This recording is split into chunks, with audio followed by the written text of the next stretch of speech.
Senhor, e me conheces. Quebranta o meu coração, transforma-me conforme a tua palavra e enche-me até que em mim se ache só ti. E então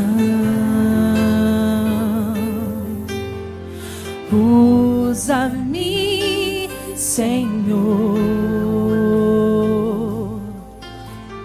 usa-me como um farol que brilha à noite, como ponte sobre as águas, como abrigo no deserto, como flecha que acerta o alvo. Eu quero ser usado da maneira que te agrade, em qualquer hora e em qualquer lugar.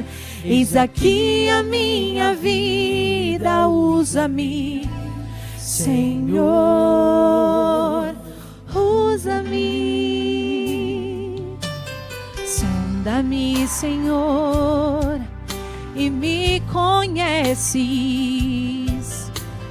Quebranta o meu coração, transforma-me conforme a tua palavra.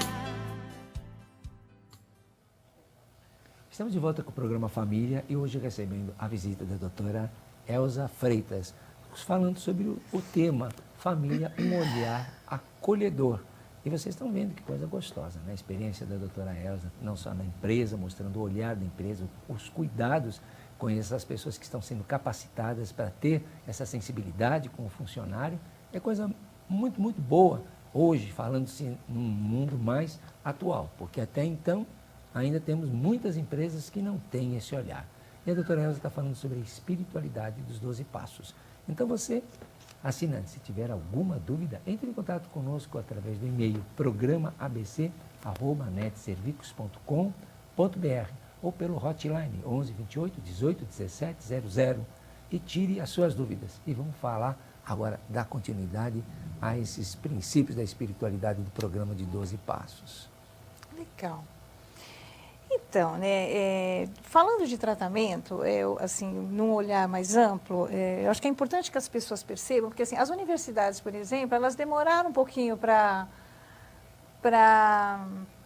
eu diria assim, para aceitar, né, essa ferramenta que é o programa de 12 passos, né? Eu compreendo, né? Porque assim, a universidade faz ciência e até você provar que o programa de 12 passos é uma ciência, né? É muito difícil. É muito difícil, né?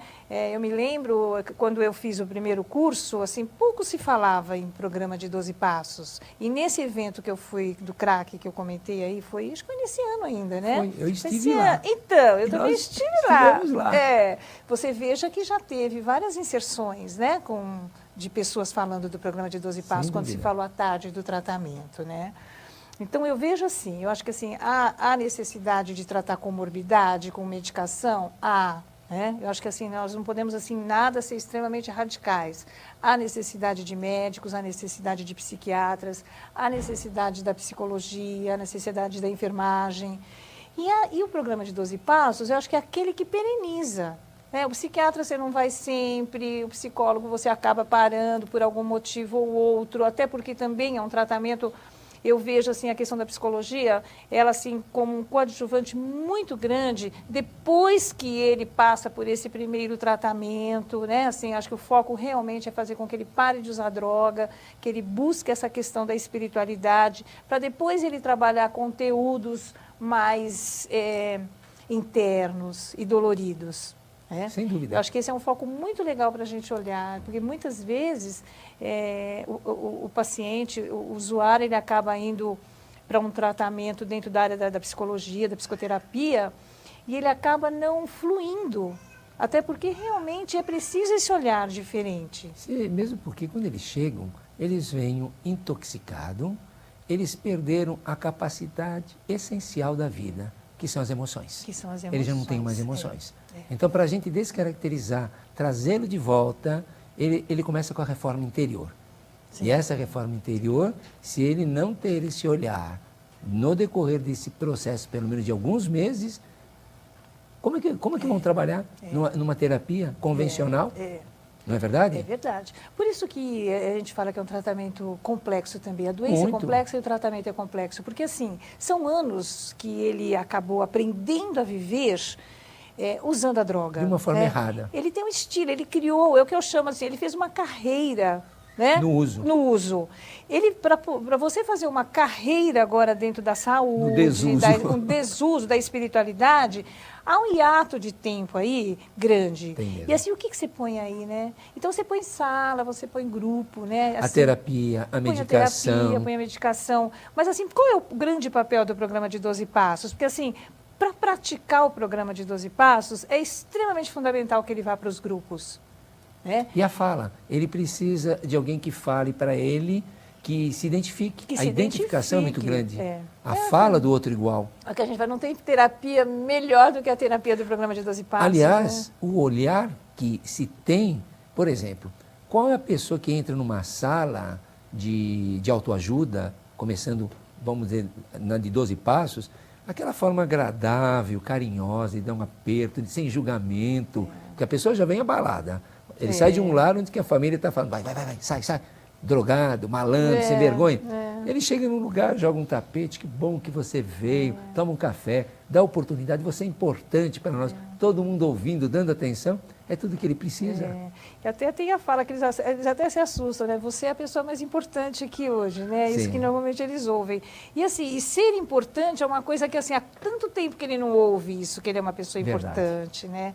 Então, assim, aí onde há o resgate da autoestima, eu acho assim, a importância dos grupos tem muito também na questão da nova sociabilização que ele tem que ter. Ele vai ter que encontrar amigos. Aonde ele vai buscar esses amigos hoje, né? Aqueles lá do passado ele não pode, né? Velhos caminhos não pode. Para onde vai? É ali que ele vai fazer novos amigos. Sem dúvida. E veja, assim, esse programa é muito rico. É o que eu digo sempre. As pessoas, os dependentes químicos, passam a ter uma vida muito melhor em qualidade, em ética, em saúde, do que aquela que eles tinham até antes de usar a droga. A compreensão, eu acho, da vida, esse